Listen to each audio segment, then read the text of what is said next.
अरे उदय, आज हम लोग अप्रत्याशित रूप से पुलिया प्रसंग पर बैठ गए हैं और अभी ध्यान गया कि आज तो हिंदी के महान रचनाकार आलोचक रामचंद्र शुक्ल की जयंती है और जिस पर थोड़ी सी पुलिया प्रसंग की तरफ से हम लोग उनके उनकी स्मृति को प्रणाम करते हैं। और हिंदी जगत आज जो कुछ भी है वह शुक्ल जी की देन है या शुक्ल जी के प्रभाव का ही परिष्कार है।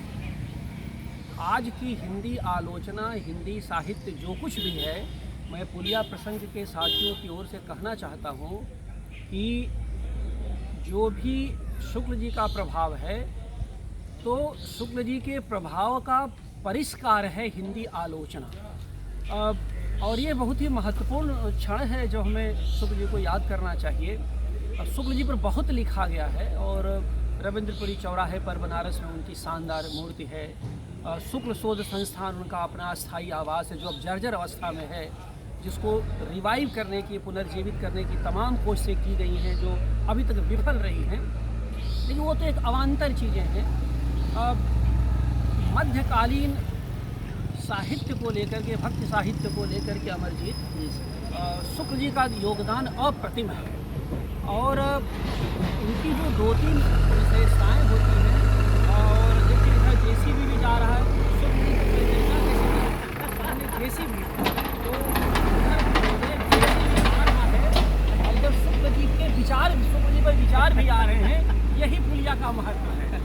तो आप देखिए कि जो हिंदी आलोचना उनके समय तक तुलनात्मक थी, उस तुलनात्मक साहित्य आलोचना को समाप्त करके कि उन्होंने रचनाकारों को, भक्तिकालीन कवियों को, लेखकों की जो व्यक्तिगत विशेषता थी उसको रेखांकित करते हुए ये बताया कि आखिरकार इनका क्या महत्व है। और भक्तिकाल, चौबे जी भक्तिकाल को जिस लोक जागरण के दायरे में आजकल हम लोग देखते हैं, वह भी शुक्ल जी की एक बहुत अप्रतिम देन है। सबसे बड़ी बात यह है कि स्वाधीनता का चिंतन, स्वाधीन विवेक, तार्किकता के साथ अपनी बात को रखना, एक गहरी सामाजिक पक्षधरता, और सबसे बड़ी बात है कि भारतीयता को लेकर के एक शानदार विचार। और भारतीयता के दायरे में जब विचार की बात मैं कर रहा हूँ तो पश्चिम के इस षड्यंत्र का शुक्ल जी ने लगातार विरोध किया कि जो पश्चिम कहता था कि हम पुजारी हैं, हम केवल आध्यात्मिक हैं, हम भौतिकवादी संसार को नहीं समझते। तो शुक्ल जी का ये जो खास बात ये देन थी कि शुक्ल जी कहते थे कि भारतीय चिंतन शुरू से ही भौतिकवादी चिंतन रहा है और उसको जो अंग्रेजों ने आध्यात्मिकता का स्वरूप दे करके हमें पिछड़ापन या हमें पिछड़ा बनाने की कोशिश की, जिसका मैं निषेध करता हूँ। लोकमंगल की साधना अवस्था से लेकर के उनकी रहस्यवाद को लेकर के बहुत सारे, आप लोग चाय पीते रहिए, पुलिया प्रसंग का यही मतलब, चाय पीते रहिए। अच्छा, तो खैर ये सब चीज़ें नहीं ये, लेकिन मैं कुछ ये सब तो बहुत एकेडमिक चीज़ें हैं, क्लास वाले, उसके नहीं बताऊंगा। एक घटना बताऊं शुक्ल जी की, जो विट और ह्यूमर, बहुत ही गंभीर थे, कम बोलते थे और इतने विद्वान थे कि उनके परिसर में, उनके विद्वता के परिसर में जाने पर बहुत सारे लोग जो है हिम्मत नहीं करते थे, घबराते थे। शुक्ल जी के विद्वता का जो औरा था, जो परिसर था, उसमें प्रवेश करते समय बहुत सारे लोग घबराते थे। तो उन पर तो हम लोग बहुत एकेडमिक तरीके से बात नहीं कर सकते, लेकिन कुछ मैं एक आध बात बताना चाहता हूँ हमारे चीज़, कुछ संस्मरण उनके बारे में।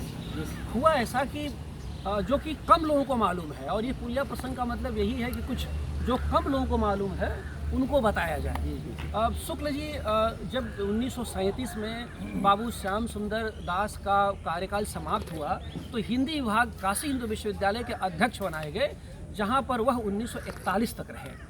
और उसमें सबसे बड़ी बात है कि जब उसके पहले बाबू श्याम सुंदर दास यहाँ के अध्यक्ष हुआ करते थे हिंदी विभाग के, he was the founding chairperson of Hindi विभाग, हिंदी डिपार्टमेंट।